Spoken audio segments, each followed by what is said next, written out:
The red pill versus blue pill community refers to online spaces where individuals discuss philosophies inspired by the Matrix movie metaphor. Taking the red pill symbolizes awakening to uncomfortable truth, while the blue pill represents remaining in blissful ignorance. These communities explore topics like societal norms, personal growth, politics, and gender dynamics. Often, red pill supporters see themselves as breaking free from mainstream narratives, challenging societal structures about relationships, power structures, and identity. However, the term has become polarizing, with critics associating it with extremist ideologies, particularly in gender discourse. Despite the controversy, the concept remains a powerful symbol of questioning reality and seeking deeper truths. From my previous episode where I talked about the 4B movement, the red and blue pill community is just another movement or group of people who has been taken part of either moving away from the opposite gender due to the misbehaviors they have experienced in which they no longer want to be conformed to, or refusing to do anything for them just to obtain a relationship, to be in submissions, or have access to sex. This woke movement targets men who no longer want to cater to women based off of their personal bad experience with them. In my opinion, specifically the red pill community, is full of little boys complaining and low-key hating a woman because they couldn't find or be with a woman who would bow down and submit to their every demands. Being called a simp or a betta is not what they want to be called, but rather an alpha. I can go on and on about this. However, if you want to hear my opinions about this community and why I do not advise anyone to support or be part of this community, keep listening because you really do not want to miss this episode.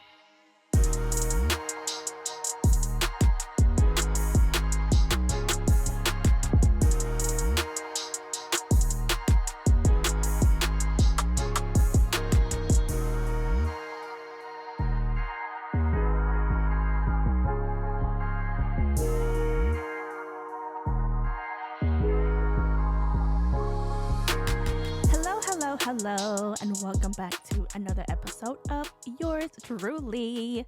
It is I, your one and only host, Druelee, of course. And let's not forget my co-host, Arabelle, as well. If you hear any jingles in the background, she is around me and wants attention, okay? So, as you guys have listened to the beginning of the introduction of this episode, I will be talking or going in depth and talking about the red pill versus blue pill movement, communities, whatever you want to call it. So now, a little background about this topic. Okay, this topic is very taboo, very controversial. I was introduced to learning about the red pill community during the time when I entered my dating stage. Okay. So me being the curious self, right? Wanting to learn about men, the way they think and why they think the way they do and why they act the way that they do. And also just getting my feet wet when it comes to the dating scene, right? The red pill and the blue pill seems to pop up in my feed. It doesn't matter if I'm watching a video on YouTube or if I'm scrolling through TikTok or Instagram. This particular topic or this group always pop up into my social medias. And it just got me curious, as always. Got me curious, wanting to understand and just being curious about this community. And as I was at work, scrolling through, my phone and trying to listen to some informative podcasts, I stumbled upon a documentary that talks a lot more in depth about the red pills. Now, towards the end of this episode, I will mention that documentary in details. That way, if you are curious to see it and watch it and learn more about, I will definitely provide that, along with links that you can also click for you to directly watch it on YouTube. I will also have all the information that I found pertaining to this topic on my website as well too. So definitely check that out. But yeah, let's get back to the main purpose or the main reason why I am doing this episode. Going back to what I explained to you guys earlier, I just stumbled upon this topic or this group when I was freshly in the dating scene. And the people that I see popping up in my YouTube channel, they were they were supporters or influencer of the red pill. Before I dive more in depth of specifically the red pill, let me give you guys an introduction of the difference between the red pill and blue pills. So let's break it down. The whole red pill versus blue pill concept started with The Matrix, the 1999 sci-fi classic, where Neo has to choose between the red pill, which reveals the harsh truth of reality, or the blue pill, which lets him stay in blissful ignorance. Fast forward to today, and that choice has been co-opted into a metaphorical movement. Taking the red pill means rejecting mainstream narratives and embracing what's often seen as hard to swallow truths. At first glance, it sounds empowering, right? But here's where it gets messy. In some corners of the internet, the red pill philosophy has transformed into a hotbed of polarizing ideas about gender dynamics, personal growth, and societal norms. Now, to be clear, not everyone in these communities shares the same values. For some, red pilling is about self-improvement, hitting the gym, starting a business, and learning how to be more confident. These folks argue that society encourages complicity and mediocrity, and they push against that by taking control of their lives. Honestly, who wouldn't want to take charge and build the best version of themselves? I always preach that whatever you do in your life, always be the best version of yourself, right? But here's the flip side. In other spaces, the red pill movement veers into toxic territory. Think rigid gender roles, hyperaggression, and a deep distrust of modern relationships. These corners can foster resentment, echo chambers, and frankly, a lot of misinformation. And this is where people start asking, is this really helping anyone? On the other hand, we have the so-called blue pill crowd, right? Often dismissed as those who stick to the status quo or mainstream beliefs. But is it really fair to say that everyone who doesn't follow the red pill philosophy is blind or naive? Critics argue that labeling anyone who disagrees as blue-pilled oversimplifies the complexity of human experience. It's not about blindly choosing comfort. It's about questioning whether the red pill's version of reality is the only reality. And let's not forget how social media amplifies this division. Algorithms love controversy. So when a red pill influencer says something bold or inflammatory, it skyrockets to the top of their feed. The result? People either rally behind the message or dogpile on it. And nuance gets lost in the chaos. So, is the red pill community a good space for people to follow? That depends. If you're looking for motivation to improve yourself, and you can separate the productive advice from the toxic noise, it might have some value. But if you're easily influenced or prone to adopting extreme views, it could lead you down to a dangerous rabbit hole. And the same goes for dismissing blue-pilled people outright. It's worth questioning whether the default path you're following is genuinely aligned with your value or just convenient. Ultimately, the best pill to take is the one you make for yourself. Challenge the ideas, think critically, and don't let anyone's ideology become your entire personality. Because in the end, life isn't just red or blue, it's a spectrum, and you're the one holding the paintbrush. Now that you have an idea of the difference between the red pill versus blue pill community, I will be covering more in depth about the red pill community just because it strikes more of a controversy than the blue pill community. 4 main points that I will be talking about pertaining to the red pill movement itself is men hating women due to bad experience with them, women agreeing with men who believes and support the movement, and the negative and positive ways of the red pill. So let's dive into the first one. Here's my thought on this specific community. People who choose to take or believe in the red pill ideology are people who hate themselves internally and hate the opposite sex. For example, men are most likely to agree and be part of the red pill movement due to bad experiences they have with the opposite sex. What if I told you that behind every man who adopts the red pill ideology, there's often a story of heartbreak, rejection, or frustrations? For many men, the decision to take the red pill isn't about ideology at first. It's about finding answers to their pain. But what drives some men to turn that pain into hate? And why do so many of them channel their dating struggles into a worldwide that frames women as the enemy? I'm going to unpack the psychological and emotional reasons why men gravitate towards the red pill movement after negative dating experiences. So let's start with the basic, okay? Dating can be tough for anyone. I experience it and it is tough and it's still tough, okay? My experience might be different from the men, but as for the men, the rejection, the ghosting, the mixed signals, we all experience that, okay? But for some men, these experiences hit especially hard, leaving them questioning their self-worth and wondering what they're doing wrong. Picture this. A guy gets rejected over and over, or maybe he's been through a bad breakup where he feels betrayed or undervalued. Over time, this builds up into frustrations, bitterness, and confusion. He starts looking for answers. Why doesn't dating seem to work for him? Why do other people seem to have it all figured out? And that's where the red pill community steps in. Red pill content offers simple, confident explanations for what feels like an overwhelming problem.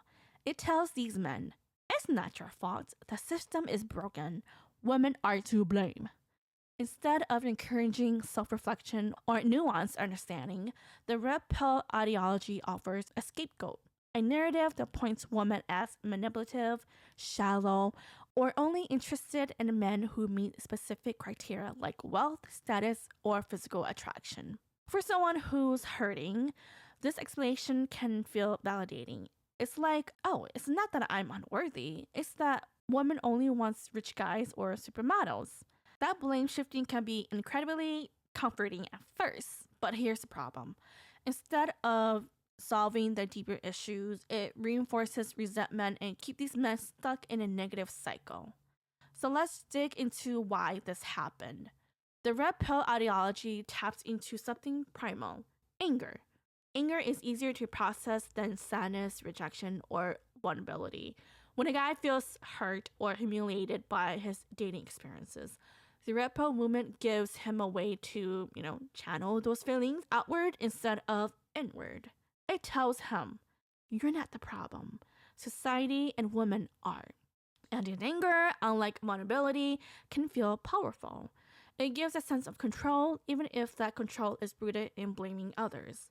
Another key factor, a lot of men in the red pill community feels like they have been lied to about how relationships should work. Think about the messages many men grew up with. Just be a nice guy, you'll find one. Treat women with respect and they'll treat you the same way. When those expectations clash with the reality of modern dating, where being nice doesn't guarantee success and attraction is more complex than simple kindness, it can create a sense of betrayal. The red pill movement capitalized on this by claiming to reveal the truth about how women really think and behave. But here's where it gets toxic. Instead of encouraging men to improve themselves or approach dating with a healthy mindset, the red pill community often doubles down on bitterness and stereotypes. Women are framed as hypergamous, always looking to trade up to a better man. Emotional connections are dismissed as transactional. And worst of all, Vulnerability is mocked as weakness, which only deepens the cycle of anger and isolation. Social media doesn't help either, unfortunately. Platforms like YouTube, TikTok, and Reddit are flooded with repel content that's designed to provoke strong emotional reactions. You'll see clips with titles like Why Modern Women Are Undateable or How to Dominate in Dating, filled with dramatic claims that play on existing frustrations.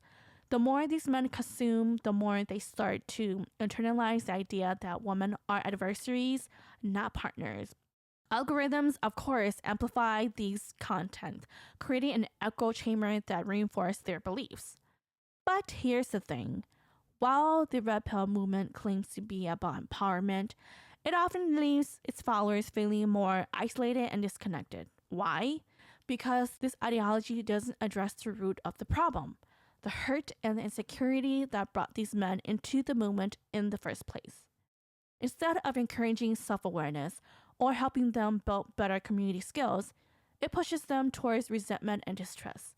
And when your worldview is built in anger, it's hard to build healthy, meaningful connections with others. Let's not forget the human cost of all this. Many of these men aren't inherently hateful. They're just hurt in the end, okay? They're just hurt. Hurt people, right? They had bad experiences and they're looking for answers. The problem is the red pill community takes that pain and turns it into a weapon, pointing it outward instead of inward. Instead of healing, these men become trapped in a cycle of bitterness where every negative interaction reinforces their worldview. So what's the alternative? The truth is, dating is messy and complex, and there's no one-size-fits-all solutions. But real growth comes from looking within, acknowledging your insecurities, learning from your experiences, and treating others as individuals, not stereotypes. It's not easy, okay? I'm gonna be honest with you, but it's the only way to break free from the cycle of anger and isolation. At the end of the day, blaming on entire gender won't fix what's broken. Relationships are about connecting, trust, and mutual understanding, not power, not manipulation or competition. So if you're someone who's been hurt by dating, please ask yourself, is the red pill ideology really helping you move forward, or is it holding you back? What do you think? Have you seen people fall into this mindset, or have you experienced it yourself? We now know that men who support the red pill movement have a hate for women, but what about the women who support the movement and the red pill men? Let's dive into this one. What if I told you that some women actively agree and even support the red pill ideology? It might be surprising because I was surprised myself too, but in many cases, these women see the movement as a way to reclaim traditional values, embracing specific gender roles, or even critique the modern dating scene from their own perspective. But what does it really mean for these women to align themselves with an ideology that often portrays their gender as a negative light? Let's break it down.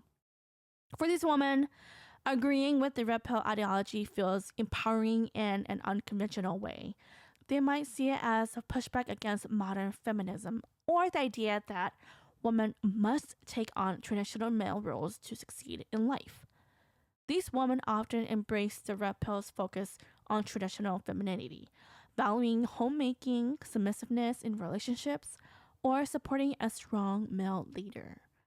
For them, it's about rejecting societal pressure to be hyper independent and instead choosing a more traditional role within relationships.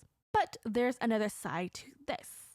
For some women, agreeing to the red pill movement isn't just about traditional values. It's about surviving in a competitive dating world. These women may align with the red pill men because they see the dating landscape as a game where understanding the rule is the key to winning.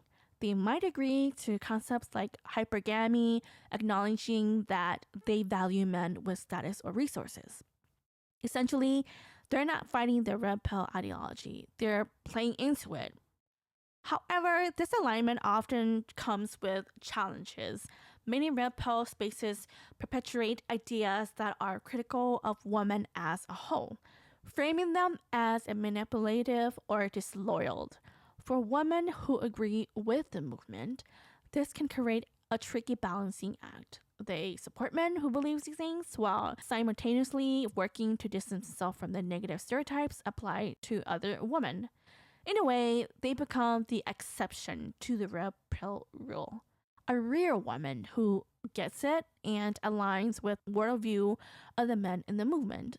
I don't know. I think women who agrees with the red pill, they're what I consider as a pygmy, okay? Who wants to be picked on, who wants guys to pick at them. But let's get back to this. But here's a real question. Is this alignment empowering, or is it a form of internalizing misogyny? For some, it may genuinely feel like they're reclaiming their choice to follow traditional values. For others, it could be a way of gaining validation or approval in male-dominated spaces by aligning with men's criticisms of their own gender. And in some cases, it might even mean buying into the same stereotype that keeps both men and women trapped in limiting roles. What do you think? Are these women finding empowerment in alignment with the red pill movement? Or are they reinforcing the structures that limit equality and mutual understanding? From what you have listened so far, are you for or against the red pill movement? In my opinion, red pill gives me negative energy, and here's why. What if I told you that one ideology, rooted in the idea of waking up to harsh truth, has led thousands down a path of isolation, resentment, and toxicity? The red pill ideology stated as a metaphor for questioning the world around you. For many, it has become a breeding ground for negativity and extreme beliefs, rejecting the conformity lies of society and embrace a supposedly harsh, unfiltered reality. On the surface, this can seem empowering. Who doesn't want to break free from illusions and take control of their life? But here's the problem. The version of reality that the red pill ideology presents isn't always grounded in truth, and it can push people towards a deeply negative mindset. At its core, much of the red pill philosophy revolves around gender dynamics. It promotes the belief that modern society is rigid against men and that women are manipulative, hypergamous, and only interested in power, wealth, and looks. Followers are told that relationships are a game to be dominated, not a relationship to be nurtured. For someone who's been hurt or frustrated in the past, the rhetoric might sound appealing. It offers a simple explanation for complex problems. But here's the catch. This worldview often replaces introspection and self-growth with blame and bitterness. Let's talk about the ripple effect of this mindset. When you build your life on the foundation of distrust and resentment, it isolates you. Sure, red pill spaces may feel like a brotherhood at first, everyone agreeing with you, validating your feelings, and enforcing your beliefs. But over time, that echo chamber can limit your perspective. Instead of building healthier relationship or growing as a person, followers often get stuck in a loop of anger and cynicism. And it's not just personal relationship that suffers. This ideology often frames the world as a zero-sum game, where other success means your loss. It discourages empathy, collaboration, and mutual respect, qualities that are essential not just for relationships, but for navigating life in general. As a result, red pill followers can become alienated, not only from others, but from their own ability to find true happiness and fulfillment. Then there's the issue of toxic masculinity. Red pill ideology tends to promote a hyper-aggressive version of masculinity where vulnerability, kindness or emotional openness are seen as weakness. It pushes men to see themselves as lone wolves, constantly fighting against the world. But let's be real, you guys. Bottling up emotions or pretending you don't need support isn't strength. It's a recipe for burnout, depression, and loneliness. And speaking of mental health, let's address how this community handles it. It doesn't, though. It often doesn't. In red pill spaces, feelings of sadness, anxiety, or inadequacy are often dismissed or mocked, with people told to man up or grind harder. This attitude can prevent followers from seeking help or even acknowledging that they need it. And the longer those feelings fester, the worse things get. Here's another concerning point. The red pill movement doesn't just hurt its followers, it can also perpetuate harmful stereotypes about women and relationships. Instead of encouraging understanding or communication, it reinforces divisiveness and mistrust.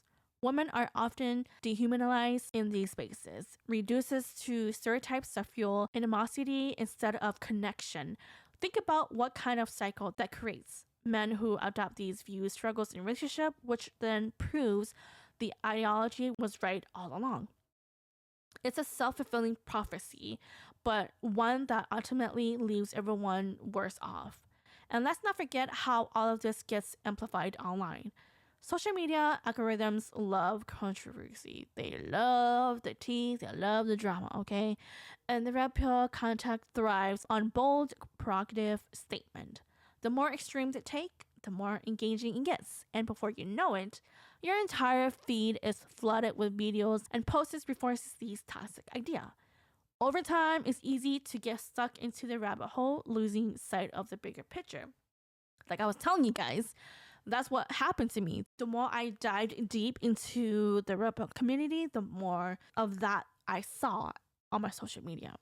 So what's the real cause of following the red pill ideology? For many, it's broken relationship, stunted personal growth, and a worldview that's increasingly bleak and combative. And the worst part, many of the people who fall into this ideology were looking for something positive, a way to prove themselves, feel empowered, or make sense of their struggles. But instead of solutions, they handed a script that blames the world and encouraged resentment. Now, this isn't to say that every single person in the red pill community is toxic or that there's no merit in questioning societal norms. But when those questions turn into a rigid ideology that promotes distress, anger, and division, the negatives far outweigh any potential positives. So here's a question for you. Is waking up to a supposed truth really worth it if that truth isolates you from the world and poisons your perspective? Maybe the real challenge isn't taking the red pill or the blue pill. It's figuring out how to navigate life without letting fear or bitterness take the wheel. Despite all the controversy, does the red pill ideology help thousands of people transform their lives for the better? While it's often criticized for being extreme or divisive at its core, the red pill movement offers lessons in self-improvement, confidence, and resilience. What happens when someone embraces this ideology in a positive way? Let's dive into the benefits of following the red pill philosophy and how it can lead to genuine personal growth. One of the biggest positives of the red pill mindset is its emphasis on self-improvement. Many people who turn to the movement feel stuck, whether it's their career, relationship, or personal lives. The red pill encourages them to take responsibility for their success. Instead of blaming the world, followers are pushed to hit the gym, improve their financial situation, develop confidence, and set higher standards for themselves. In this sense, the movement isn't about complaining, it's about taking action. Another key benefit, increasing confidence and assertiveness. Red pill ideology teaches men and even some women how to navigate societal dynamics with more awareness.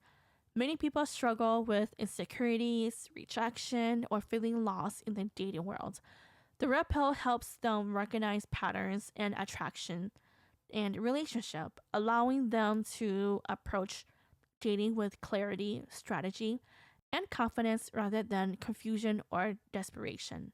And let's be honest, confidence is one of the most attractive traits anyone can have. Then there's mental resilience. Life throws challenges at anyone, But the red pill mindset encouraged people to toughen up and face adversity head on. Instead of playing the victim, followers are taught to develop a strong mindset, handle rejection better, and stop seeking external validation.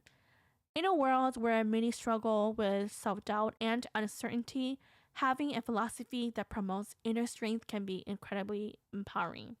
The movement also fosters a sense of brotherhood and accountability. Many red pill communities provide a space for men to discuss their struggles openly, whether it's in dating, finances, or personal growth. While some of these spaces can become echo chambers of negativity, the best one serves as support systems where people push each other to improve. Having a group that holds you accountable for your goals and pushes you to do better, that's something a lot of people could use. And finally, the red pill encourages people to think critically about societal norms. Whether or not you agree with every aspect of the movement, one of its core messages is questioning mainstream narratives about relationships, gender roles, and success. In a world where many people blindly follow what they're told, having a mindset that encourages independent thought and self awareness can be valuable. Now, of course, like any ideology, the red pill isn't perfect. It has its extremes, and not everyone applies its lesson in a healthy way. But when approached with balance and self awareness, it can serve as a powerful tool for self improvement and empowerment. So, what do you think, you guys? Have you seen the red pill ideology positively impact people's lives, or do you think it does more harm than good? Are you a supporter of this movement? And if so, are you taking in the information to treat others in a negative or a positive way? Let me know. Now that you guys have an insight of the red pill, details about the red pill when it comes to men and they're thinking about the opposite sex, women agreeing and supporting men that support the red pill, the negative and the positive waves of how effective red pill is to people who actually listens and support. Now I want to give you guys my opinion about this group. I did kind of give a little bit of my opinion about this group earlier on this episode, but all in all, my thing is this, you guys. I do see the good and bad of this movement. And if you are a supporter of this, great. However, my thing is this. If you are listening to anything or believing in anything that is going to change you to become the worst version of yourself, and it is making you think negative about yourself or the people around you or the opposite sex, then don't support this. When I first started entering the dating world, this topic or this group always pop up in my feed, in my social media feed for some reason. A lot of the influencers that I see who are for this movement, they either tell you the positive side of it or a negative side, but more so they're leaning towards the negative side. I see so many negative things about people who support this and they are not for women.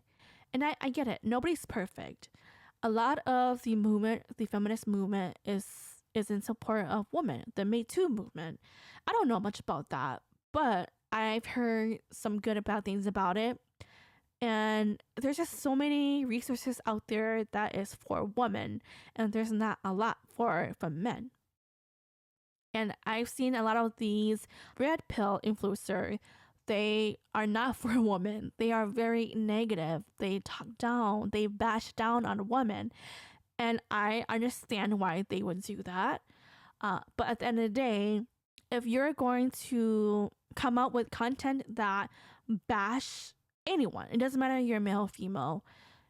If you're going to create content that's going to bash anyone in a negative way, the way that you are supporting this movement, you're doing it wrong. Okay? You're doing it wrong.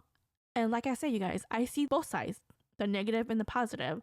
I would rather support this movement or this community for the positive only.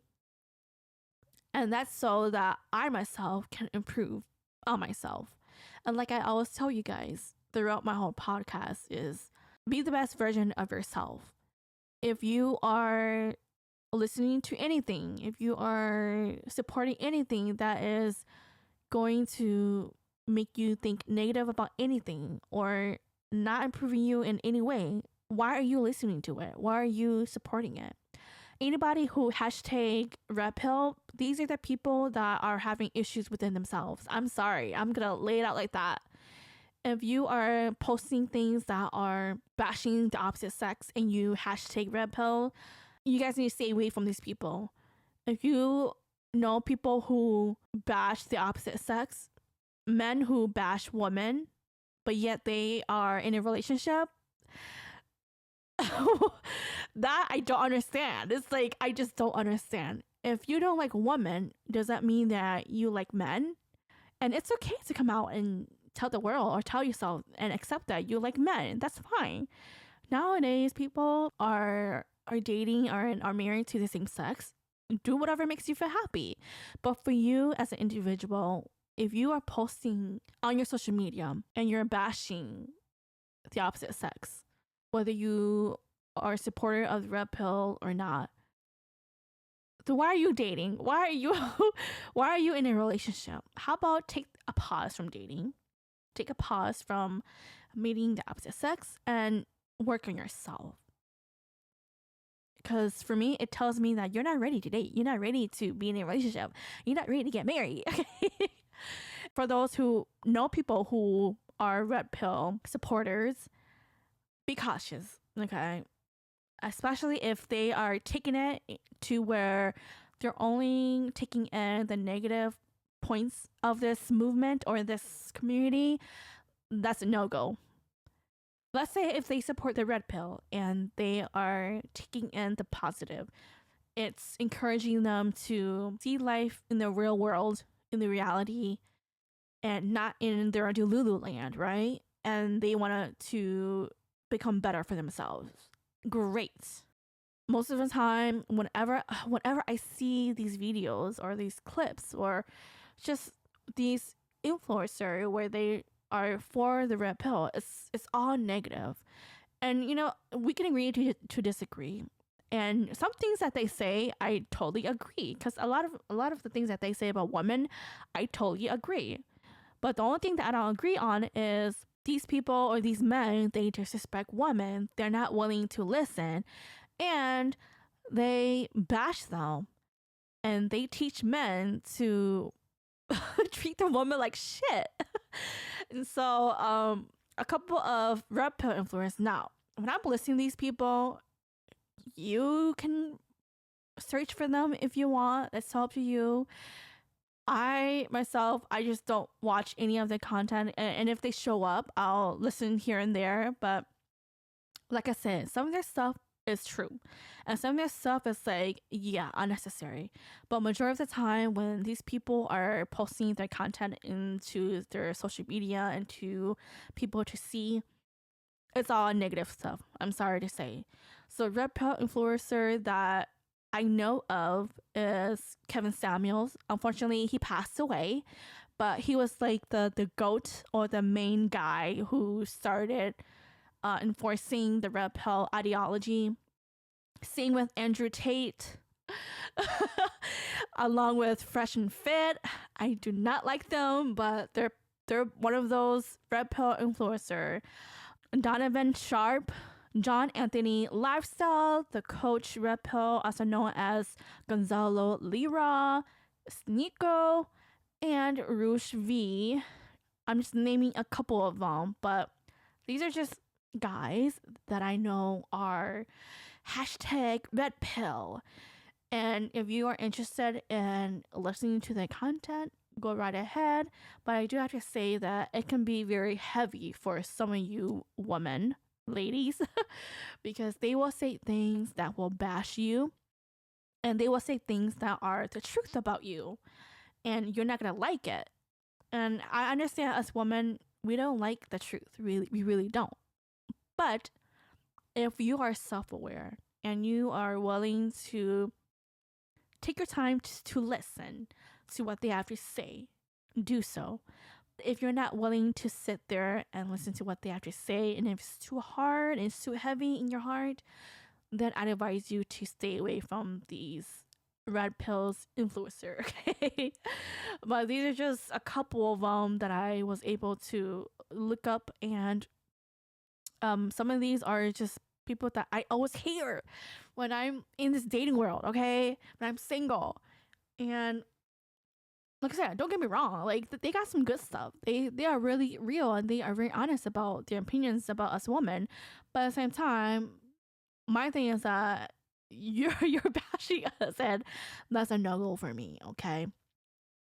But aside from that, I did mention in the beginning about the red pill documentary that I mentioned, and like I said earlier, I stumbled upon this documentary when I was scrolling through YouTube videos, or when I was like trying to listen to some like podcasts. More so, like I was just intrigued about the red pill community. And just a little bit of background about this documentary. It was directed by Cassie J. And the red pill is a 2016 documentary. So mind you guys, I watched this in 2020, okay? Fresh off the marriage / relationship boat, right? And working on myself to improve myself and to learn more about men's thinking and why they do the things that they do. I stumble upon this. And so this documentary is filmed by Cassie J, who is the director. She originally set out to explore the men's right movements, MRM, from a feminist perspective. However, as she engaged with MRM activists and critics, her views evolved, leading her to pretty much question mainstream feminist narratives. So the film interviews key figures from the MRM, such as Paul Elam and Warren Farrell. They discuss a lot of issues affecting men. And these men discuss issues such as family court biases, favoring mothers in custody battles, false accusations and their legal impact on men, high male suicide rates and lack of mental health support, workplace deaths unfairly affecting men, and societal expectations of masculinity and disposability. This film is very controversial because many feminists criticize the film. They argue that it misrepresents feminists and promotes an anti-woman narrative. So Cassie J, who was initially a feminist, she did admit that she began questioning certain feminist ideologies after engaging with MRM figures. Some theaters refused to show the documentary due to its controversial nature. As for the audience reactions to the film, the MRM supporters praised the film for shedding light on men's struggles often ignored by mainstream media. For the feminists and critiques, they accused the film of being one-sided and misleading in its representation of gender issues. And as the neutral viewers, some see it as an eye-opening discussing about gender dynamics, while others feel it lacks balance. All in all, the red pill challenges mainstream gender narratives and sparks debates about men's rights, feminists, and social biases. But regardless of your stand, if you were to watch this, it's a thought-provoking documentary that encourages discussions about gender equality from multiple angles. So I do have to say I did watch it, and it got me to question a lot about feminists and the men's movement. Of course, we often hear a lot about feminist movement and women fighting for their rights and all that stuff, right? But what about the men? And so it gave me a huge insight and an eye-opening about the struggles that men have, and that they're not able to voice that because apparently women's movements or feminist movements are the one that is well known to the media. And it's unfortunate, but of course I will definitely leave some links where if you want to support any of the men's rights movements and to hear more about them, I'll definitely do my little research and I will post links and all that good stuff on my post on my website along with this link to the documentary so that you can watch it. Yeah, it got me to shift my thinking, and I was just like Cassie.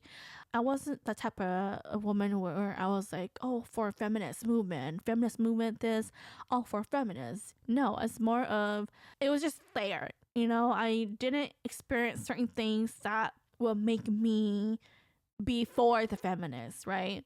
And so I was just neutral because I can agree with what they're going through, why they are saying things or doing things.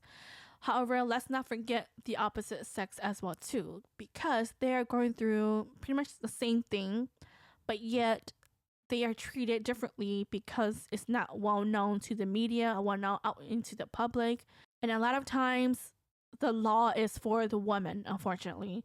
If you're curious about learning more about the other side of the red pill, definitely check this documentary out. This documentary, it doesn't bash on women. It's not like how the red pill influencer are bashing on the opposite sex. It's nothing negative. It doesn't really show how did the red pill influencer started. No, it's more of the red pill movements and why it started, basically. So if you're interested, I will have that link provided for you to watch. So you guys, that is it. I hope you guys were educated on this topic. I know it can be a little bit heavy, but I do encourage you guys to, take a look at some of the red pill influencer and, watch some of their videos. It could be kind of heavy, like I mentioned, but hopefully you're able to sit down and take a listen and listen to what they have to say. If somehow you're not able to do so, you can go ahead and block them or exit off of their videos, because a lot of the content is bashing women, okay? But if you're interested, like I said, of watching the documentary, I highly recommend you guys to watch that. And of course, I'm not no expert. I just like to, do my research. And this is one of the taboo topics that I've been wanting to do. It's just that I just haven't gotten the chance to do it. And I was just waiting for the right moment to present it to you guys. Hopefully, you guys were educated on that as well. And of course, you are more than welcome to do your own research. And I hope that this topic will give you guys more of the insight of the difference between the red pill versus blue pill community. And of course, take it with a grain of salt. Take anything that will benefit you in a good way. Okay? We're not trying to live our life to be negative Nancy, negative Nace. No. We are going to be positive Pam and positive Paul. Okay? I just made that up, okay? But let's just live our life in harmonious. Okay? Let's just live our life in good zen. All right? Yes, but other than that, thank you for listening to this episode. I'll see you guys on the next one.